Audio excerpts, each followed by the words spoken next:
Today's question is from Sherry, and it's all about slicing, and it drives her nuts, and she just wants to know how to slice the right way. This is the Creative Crafters Podcast. Hi, I'm Bette from Bette's Makes, and this is your questions answered. Now, slicing is pretty easy once you understand how it works.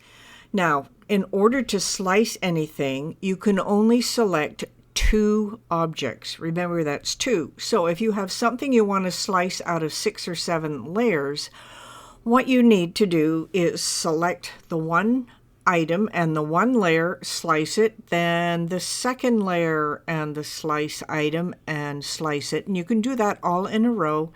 And then once you've gone through all the layers with the one piece, then you are pretty well done with the slicing through 4 or 5 or even 6 layers. I've done it up to 8 layers that way. And it's really easy because once you slice one, you can move the top layer out of the way, then you grab the next one and your slice item and slice it, move that out of the way, and so on and so forth until you hit the bottom.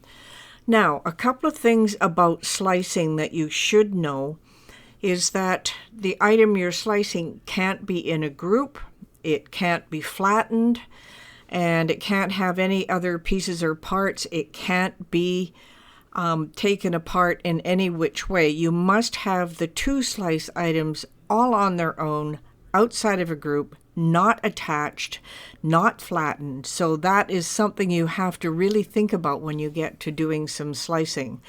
So if you have 4 or 5 items and you've got them grouped together and you only want to pick one, you can pick the one and pick the item you're going to slice out of it. You'll notice that slice does not appear. So the first thing you need to do is ungroup the set that you were going to slice from. Pick the one, pick the item you're slicing with, and then do the slice. Then you can select everything and regroup it and remove any of the slicing pieces you don't want. So I hope that helps you a little bit, Sherry, understanding slicing. This has been the Creative Crafters Podcast and your questions answered.